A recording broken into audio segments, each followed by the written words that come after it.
గోరువంక వాలగానే గోపురానికి స్వరాల గణగణ గంటలే మోగలేలా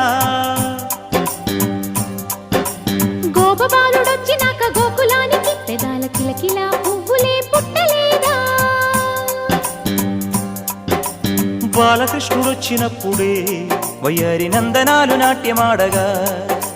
వారసుణ్ణి చూసినప్పుడే వరాల వాంఛలన్నీ పల్లవించగా నందుడింట